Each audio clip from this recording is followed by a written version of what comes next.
चक्षुरुन्मिलितं येन तस्मै श्रीगुरुवे नमः।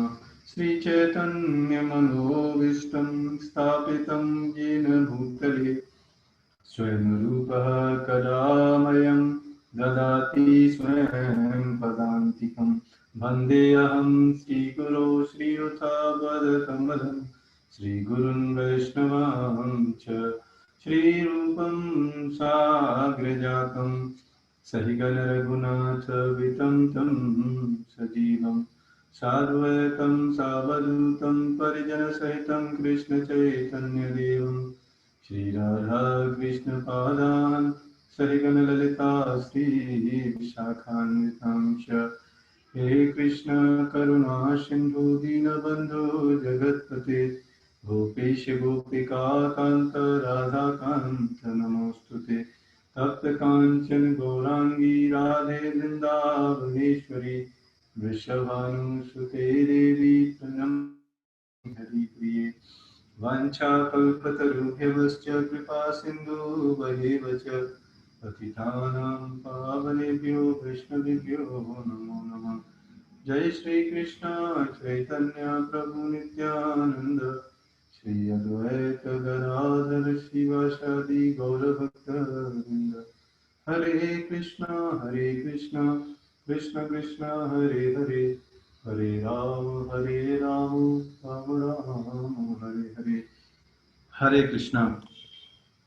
तो आज आपका हार्दिक स्वागत। और आज भगवत गीता के फर्स्ट चैप्टर के 31st वर्स पर हम डिस्कस करने वाले हैं। और आज का टॉपिक हम डिस्कस करेंगे अल्टीमेट रेस्पॉन्सिबिलिटी ऑफ लाइफ। तो आइए फटाफट हम इस श्लोक को पढ़ते हैं। न च श्रूयो अनुपश्यामि हस्त्वा स्वजनमाहवे न कांचे विजय कृष्ण न च राज्यं सुखानि च। अर्जुन बोल रहे हैं, हे कृष्ण, इस युद्ध में अपने ही स्वजनों का वध करने से न तो मुझे कोई अच्छाई दिखती है और न मैं उससे किसी प्रकार का विजय, राज्य या सुख की इच्छा रखता हूं। तो अर्जुन ये बता रहे हैं कि मतलब इससे बेनिफिट क्या होगा। हर व्यक्ति सोचता है ना कि देखो मैं कोई कार्य करूंगा तो इससे बेनिफिट के कुछ तो बेनिफिट होना चाहिए, है नहीं। तो यहाँ पे अर्जुन भी इसी तरीके से सोच रहे हैं। तो प्रभुपाद परपट में कुछ चीजें लिखते हैं, आइए उसको हम पढ़ते हैं। यह जाने बिना कि मनुष्य का स्वार्थ विष्णु या कृष्ण में है, सारे बद्ध जीव शारीरिक संबंधों के प्रति यह सोचकर आकर्षित होते हैं कि वे ऐसी परिस्थितियों में प्रसन्न रहे होंगे। तो अगर कोई व्यक्ति ऐसे सोचता है कि भगवान के से अलग रहकर वो प्रसन्न रह पाएगा, तो ये उसका भ्रम है व्यक्ति का, है ना। क्योंकि रह के देखे ले भी तो फिर सेटिस्फैक्शन अल्टीमेटली मिलना ही नहीं। इसलिए आप देखेंगे जो भी लोग हैं इस संसार में, जो कि भौतिक इंद्रिय तृप्ति या भौतिक जीवन में कितने भी बड़े चढ़े क्यों ना हो, लेकिन फिर भी लास्ट में उनको ये क्वेश्चन लास्ट में आता ही है कि आखिर मेरा मृत्यु क्यों, मैं अपने बुढ़ापे, बीमारी, इन सब पर क्यों कंट्रोल नहीं कर पा रहा, है ना। क्यों? क्योंकि ये हमारे बस की बात नहीं है। इसलिए अल्टीमेटली जब हम भगवान को अपनी लाइफ में ऐड कर लेते हैं तो असली प्रसन्नता, सारी परिस्थितियों में तब असली प्रसन्नता आती है। ऐसी देहात्म बुद्धि के कारण वे भौतिक सुख के कारणों को भी भूल जाते हैं। और इसके कारण क्या होता है, वो अपने भौतिक सुख के कारण को भी भूल जाते हैं। कहने का मतलब वो जो भौतिक लाइफ भी है उसको भी अच्छी तरीके से नहीं जी पाते। अर्जुन तो क्षत्रिय, जैसे आप देखेंगे अर्जुन के केस में, अर्जुन तो क्षत्रिय का नैतिक धर्म भी भूल गए थे। और क्षत्रिय का कार्य होता है, मतलब अभी तो कोई क्षत्रिय ऐसे नहीं है, लेकिन पहले आज से लगभग 2-3 हजार साल पहले तक ये सारी चीजें थी। तो क्षत्रिय का धर्म था कि धर्म के लिए युद्ध करे, मतलब धर्म के लिए जनता को प्रेरित करे और ऐसी जनता का सुरक्षा करे। ये था क्षत्रिय का कार्य। तो यहाँ पर अर्जुन क्या है, ये इस कर्तव्य को, ये भी भौतिक कर्तव्य ही अगर देखा जाए, है ना। तो कहने का मतलब है कि अगर व्यक्ति अपने जीवन में कृष्ण भगवान को ऐड कर लेता है तो उसकी भौतिक लाइफ भी क्या हो जाती है, अच्छी हो जाती है ना। जैसे आप देखेंगे अर्जुन के केस में, जब उन्होंने भगवान कृष्ण की बात मानी तो देखो फायदा ही फायदा हुआ उनको है नहीं, मतलब राज्य भी मिला, और बाद में लोग उसका अपमान करते कि फिर युद्ध से भाग गया, वो सारी चीजें नहीं सुनने को मिली, है ना। तो कहने वाला भौतिक जीवन में भी फायदा ही फायदा है। तो कहा जाता है कि दो प्रकार के मनुष्य परम शक्तिशाली तथा जाज्वल्यमान सूर्य मंडल में प्रवेश करने के योग्य होते हैं। तो बताते हैं कि सूर्य जो प्लेनेट है इस भौतिक संसार में ही है, तो वहां पर कौन से लोग जा सकते हैं। एक तो क्षत्रिय जो कृष्ण की आज्ञा से युद्ध में मरता है, तथा दूसरे सन्यासी जो आध्यात्मिक अनुशीलन में लगा रहता है। अर्जुन अपने शत्रुओं को भी मारने से विमुख हो रहा है। तो क्षत्रिय युद्ध करते करते अगर उसकी मृत्यु भी होगी तो भी उसको रिवार्ड मिलेगा। जैसे आप देखो जो बड़े बड़े सैनिक होते हैं, जो बड़े बड़े कारनामे करते हैं युद्ध युद्ध क्षेत्र में, है ना, बॉर्डर पर, और मान लो उनका शरीर छूट भी जाता है मरते मरते, तो उनको उनको फिर रिवार्ड मिलते हैं, है ना, उनकी फैमिली को उनके नाम पर। तो उसी तरीके से क्या होता है, जो धर्म के लिए युद्ध करता है, जनता को बचाता है, तो उसको भी क्या होता है, उच्च प्लेनेट पर जन्म मिलता है। तो यहाँ पर जैसे बताना है सूर्य प्लेनेट में जन्म मिलता है, तो सूर्य प्लेनेट में ऐसा नहीं है कि सूर्य प्लेनेट में जीवन नहीं है ना। अगर हम अपने अपने इस एक्सपीरियंस से समझने का प्रयास करेंगे तो नहीं समझ पाएंगे। वो तभी केवल व्यक्ति समझ सकता है जब उसको ये ज्ञान होता है कि हम ये शरीर नहीं है, हम ये आत्मा है, और ये हमारा शरीर तो क्या है, 5 तत्वों का मिलकर बना है। तब व्यक्ति को समझ में आता है। तो अभी तो क्या है, हमारा ये शरीर पंच तत्व से, क्योंकि पृथ्वी एलिमेंट ज्यादा है इसलिए हम पृथ्वी पर रहने लायक हैं। लेकिन जो सूर्य प्लेनेट पर लोग रहते हैं, क्योंकि आत्मा को तो जलाया नहीं जा सकता, तो सूर्य प्लेनेट पर आत्मा का शरीर, आत्मा को जो शरीर सूर्य प्लेनेट में मिलता है वो अग्नि तत्व का ज्यादा होता है, इसलिए वहां पर जीवन है। तो वह सोचते हैं कि स्वजनों को मारने से उसे जीवन में सुख नहीं मिल सकेगा। तो अर्जुन सोच रहे हैं कि देखो मैं इनसे युद्ध कर रहा हूँ, ये तो मेरे पारिवारिक संबंधी हैं, अगर इनको मैं मारूंगा तो मेरे को सुख कहाँ से मिलेगा। लेकिन बात वो नहीं है, बात ये है कि वो गलत कार्य कर रहे हैं, आपके स्वजन भी हैं लेकिन गलत कार्य कर रहे हैं, है नहीं। जैसे मान लो कोई जज का बेटा कुछ गलत कार्य कर रहा हो, तो जज को क्या करना, देना पड़ेगा उसको। तो उसी तरीके से यहाँ पे भगवान कृष्ण भी उनको युद्ध लड़ने के लिए ही प्रेरित कर रहे हैं।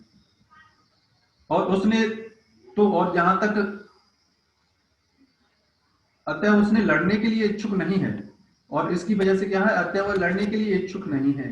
जिस प्रकार के भूख न लगने पर कोई भोजन बनाने को तैयार नहीं होता, जिस तरीके से किसी को भूख नहीं है तो भोजन क्यों बनाएगा उसे तो बन जाने का निश्चय कर लिया था। क्योंकि वो तो अभी कन्विंस नहीं थे अर्जुन कि मैं युद्ध क्यों करूं, क्योंकि उसको कुछ बेनिफिट नहीं दिख रहा। तो कुछ बेनिफिट नहीं दिख रहा व्यक्ति को, तो भाई क्यों युद्ध करे वो। तो उसने तो बन जाने का निश्चय कर लिया है, जहां वह एकांत में निराशापूर्ण जीवन काट सके। और तो बात ये नहीं है कि आप कहाँ रहोगे, जंगल में भी चले जाएंगे तो क्या, मन तो जाएगा साथ में, है ना। वास्तव में तो हम मन में जो आता है वही फिर हम करने लगते हैं ना, जो भी। तो मन को थोड़ी छोड़ के चले जाएंगे हम, जंगल में भी मन साथ में ही जाएगा। तो मेन प्रॉब्लम तो मन के साथ है ना। तो प्रॉब्लम हमारी मन में है, तो मन की प्रॉब्लम को सॉल्व करना है ना अर्जुन। तो भगवान ने ये सॉल्यूशन, भगवान ने अर्जुन की क्या प्रॉब्लम सॉल्व की, भगवान की प्रॉब्लम सॉल्व की कि वो युद्ध नहीं करना चाहते थे, उनको सही गाइडेंस दिया।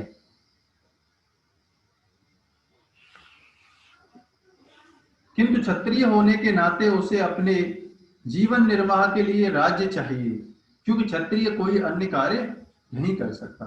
क्योंकि जैसे जो क्षत्रिय होते हैं, जैसे मान लो जो अभी राजनेता, जो गवर्नमेंट चलती है, तो गवर्नमेंट जो रूल करते हैं, तो गवर्नमेंट कहाँ से चलती है, जो टैक्स से इनकम होती है, जो भी कहने वाला पैसे इस तरीके से आते हैं टैक्स से, तो शासन करके जो पैसे आते हैं उससे गवर्नमेंट चलती है। उसी तरीके से पहले जो राजा महाराजा होते थे वो भी क्या करते थे, कुछ शासन करते थे, कुछ राज्य पर, कुछ जमीन पर, और उससे जो भी रेवेन्यू, जो भी पैसे आते थे उससे राज्य का शासन चलता था। तो पहले सुव्यवस्था थी, पहले सारी समाज वर्गीकरण किया गया था, हर समाज का कुछ कार्य था, जिससे क्या था, हर व्यक्ति को हर काम नहीं करना पड़ता था, है ना। इसलिए क्या था, हर व्यक्ति के पास समय था स्पिरिचुअल प्रैक्टिस करने का। अभी क्या है, हर व्यक्ति हर कार्य करना चाहता है, तो समय कहाँ से बचेगा। इसीलिए पहले समाज ब्राह्मण, क्षत्रिय, वैश्य, शूद्र लोगों में डिवाइडेड था। वो भी किसके आधार पर, जन्म के आधार पर नहीं, कर्म और गुण के आधार पर। जिस तरीके से कोई प्रोफेशनलिस्ट कोई प्रोफेशनल डिग्री अर्जित करता है तो फिर वो उस प्रोफेशन में चला जाता है। जैसे मान लो कोई डॉक्टर है तो डॉक्टर कीजिएगा, सीखेगा तो डॉक्टर बनेगा। जन्म से कोई डॉक्टर का बेटा डॉक्टर थोड़ी होता है ना। उसी तरीके से ये ब्राह्मण मतलब जो समाज को गाइड करते थे, शास्त्रों के बारे में ज्ञान देते थे। क्षत्रिय मतलब जो प्रोटेक्शन करते थे। वैश्य मतलब जो खेती करते थे, मतलब उपजाऊ करेंगे, व्यापार करेंगे, अन्न पैदा करेंगे। शूद्र मतलब जो कुछ कर नहीं सकता ये सारे कार्य, तो फिर वो इनकी हेल्प करेंगे, कहने का मतलब ये। तो इस तरीके से क्या था, समाज वर्गीकरण किया गया था और बड़ी अच्छी सुव्यवस्था थी, हर व्यक्ति के पास समय था भगवान की भक्ति करने का। किंतु अर्जुन के पास राज्य कहाँ था। तो अर्जुन के पास युद्ध किस लिए हो रहा था, जब दुर्योधन अर्जुन, जब पांडवों ने बोला कि ठीक है हमें और कुछ नहीं चाहिए, आप हमको 5 गांव दे दो बस। लेकिन जब दुर्योधन ने बोला कि 5 गांव तो बहुत दूर की बात, हम एक सुई की नोक के बराबर भी आपको जमीन नहीं देंगे, फिर क्या हुआ, युद्ध होना था।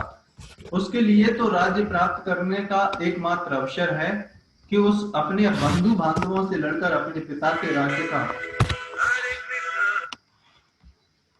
का उत्तराधिकार प्राप्त करे, जिसे वह करना नहीं चाह रहा था। इसीलिए वह अपने को जंगल में एकांतवास करके निराशा का एकांत जीवन बिताने के योग्य समझता है।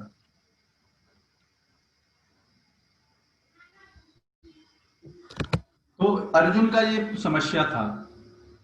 तो हमें भी अपने जीवन में क्या है, अब यहाँ पर एक्सपर्ट गाइडेंस मिलेगा इनको, भगवान कृष्ण, चीजें ठीक हो जाएंगी। तो हमें भी, अगर हम अपने जीवन में इस भगवत गीता को, भगवान कृष्ण द्वारा दिए गए इस ज्ञान को, है ना, अपने जीवन में उतारेंगे तो हमको भी इसी तरीके से अपने जीवन को सुचारू रूप से चलाने का मार्गदर्शन हमको मिल सकता है। और अल्टीमेट कर्तव्य आप देखेंगे हमारे जीवन में बहुत सारी रेस्पॉन्सिबिलिटी है, आप देखो, है ना। जैसे आप, और हर कार्य हमको, हर अपना कर्तव्य, हर रेस्पॉन्सिबिलिटी हमको क्या लगती है, महत्वपूर्ण ही लगती है है ना। लेकिन ऐसा नहीं, आप देखो, मान लो, सपोज करो, मैं आपको एक उदाहरण देता हूँ, मतलब कैसे आपको पता चलेगा कि कोई अल्टीमेट चीज है या बहुत इंपॉर्टेंट चीज है।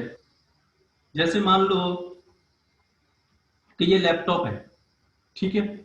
तो लैपटॉप में सबसे इंपॉर्टेंट फंक्शन, तो इस लैपटॉप में सबसे इंपॉर्टेंट पार्ट क्या है, जिसके बगैर मतलब लैपटॉप कार्य नहीं कर सकता, इलेक्ट्रिसिटी को छोड़ के ठीक है ना। क्योंकि अभी हम डिस्कस कर रहे हैं कि इस लैपटॉप में तो बहुत सारे पार्ट है, मेमोरी है, रैम है ना, हार्ड डिस्क है, इसमें और भी सारी चीजें हैं। लेकिन एक चीज बहुत इंपॉर्टेंट है, जिसके बगैर मान लो कीज है ना, इसकी बॉडी भी है, लेकिन अगर इसमें प्रोसेसर नहीं हो, तो प्रोसेसर नहीं हो तो कंप्यूटर का कार्य कुछ नहीं हो सकता। तो जो, तो कोई भी इंपॉर्टेंट चीज कैसे पता चलती है, जिसके बगैर वो चीज काम करना ही बंद कर देती है, कहने का मतलब बिल्कुल, तो उसका बिल्कुल भी उद्देश्य हासिल ही नहीं हो पाएगा, तो उसको बोला जाता है ये बहुत महत्वपूर्ण चीज है। तो इसलिए इस कंप्यूटर सिस्टम में क्या है,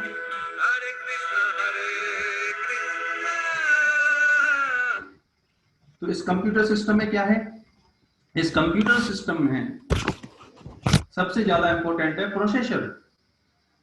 तो इस प्रोसेसर के लिए हमको क्या समझना पड़ेगा, इस कंप्यूटर के लिए प्रोसेसर इंपॉर्टेंट है। उसी तरीके से हमारे जीवन में सबसे इंपॉर्टेंट क्या है, आत्मा है ना। तो आत्मा की रेस्पॉन्सिबिलिटी क्या है, जो आज के स्टार्टिंग के श्लोक में बता रहे थे ना कि भगवान स्वार्थ, हमारा स्वार्थ क्या होना चाहिए, भगवान विष्णु या कृष्ण होने चाहिए। तो ये वास्तव में अगर किसी को अभी विश्वास नहीं हुआ है ना, हो सकता है किसी व्यक्ति को विश्वास नहीं हो रहा हो, है ना, कि हमारे जीवन का उद्देश्य क्या है। लेकिन सबसे ज्यादा उद्देश्य विश्वास पड़ता है, लेकिन हमको रियलिटी में तो जीना पड़ेगा, पता करना पड़ेगा क्या है। तो ये भगवत गीता, भागवतम, इन सबसे ज्ञान लेके हमको पता करना पड़ेगा कि रियल रेस्पॉन्सिबिलिटी क्या है।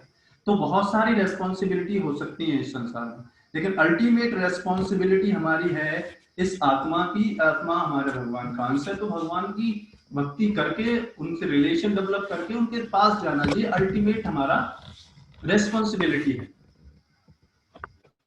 के बाद सारी रेस्पॉन्सिबिलिटी आती है शरीर की। अब उस रेस्पॉन्सिबिलिटी को पूरा करने के लिए शारीरिक जितने भी संबंध हैं, शारीरिक जितने भी रिश्ते हैं, नाते हैं, कहने का मतलब फिर उनको, फिर जितने भी कार्य हैं वो सेकेंडरी होने चाहिए। तो इसलिए अल्टीमेट कर्तव्य हमारा क्या है, भगवान की भक्ति करके इसी जीवन में उनसे रिलेशन स्थापित करें और कृष्ण प्रेम डेवलप करें। तो ये था आज के इस, अब हम ये समझ पाए, और ये कैसे समझेंगे, धीरे धीरे करके, एक दिन में नहीं समझ में आएंगे, धीरे धीरे करके जैसे ही हम इन शास्त्रों को पढ़ते रहेंगे, सुनते रहेंगे, तो इन्हीं चीजों में हमको विश्वास होगा, जो कि रियलिटी है। और जैसे कि हमने बताया था कि कलयुग के सिम्टम्स, और भी हम भागवतम का 12th कैंटो का 2nd चैप्टर का 4th वर्स में और भी कुछ प्रेडिक्शन बताई गई हैं, वो हम आपको बताते हैं, जिससे आपको पता चले कि आने वाला समय है ना, जिससे हम मतलब अगर पोस्टपोन ना करें इस भक्ति को कि कल परसों कर लेंगे, है ना।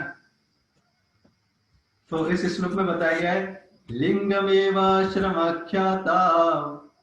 अन्योन्यापत्ति कारणम आवृत्यान्याय दौर्बल्यम पांडित्ये च बलम वच। मनुष्य का आध्यात्मिक पद मात्र बाह्य प्रतीकों से सुनिश्चित होगा, और इसी आधार पर लोग एक आश्रम छोड़कर दूसरे आश्रम को स्वीकार करेंगे। मतलब कहने का मतलब कल जो हम बता रहे थे कि व्यक्ति क्या है ना, बाहर के सिंबल्स पर ज्यादा आइडेंटिफाई करेंगे अपने आप को। मतलब अब जैसे मान लो आप देखेंगे, जैसे कोई व्यक्ति बहुत अच्छे कपड़े पहनेगा तो उसको समझा जाएगा क्या कि बहुत अच्छा व्यक्ति है, लेकिन उसका चरित्र चाहे कुछ भी हो, है ना। इसलिए बोला जाता है व्यक्ति की पहचान किससे होती है, जब वो बात करना प्रारंभ करता है ना। जब वो कैसे बात करता है, कैसे डील करता है लोगों से, तब पता चलता है कि वो कैसा व्यक्ति है। केवल कपड़े पहनने से थोड़ी होता है नहीं, कपड़े तो कोई भी जिसके पास पैसा है वो पहन लेगा अच्छे कपड़े, है नहीं। इवन शारीरिक सुंदरता से भी नहीं पता चलेगा कि कोई व्यक्ति कैसा है ना। तो कलयुग में लेकिन लोग किससे आइडेंटिफाई करेंगे, इसलिए आप देखो कलयुग में क्यों इतना हेयर स्टाइल, कॉस्मेटिक इंडस्ट्री, ये सब क्यों फ्लरिश हो रही है, क्योंकि लोग इस बॉडी से रिलेटेड चीजों पर क्या है, ज्यादा आइडेंटिफाई कर रहे हैं। यदि किसी की जीविका उत्तम नहीं है, मतलब कोई और पैसे नहीं कमा रहा, तो उस व्यक्ति के औचित्य में संदेह किया जाएगा मतलब उसका चरित्र अच्छा है लेकिन उसके पास पैसे नहीं है, तो उसको निकृष्ट माना जाएगा संसार में। ऐसा है, आप देख रहे हैं, सच में ऐसा है, देखो, है ना।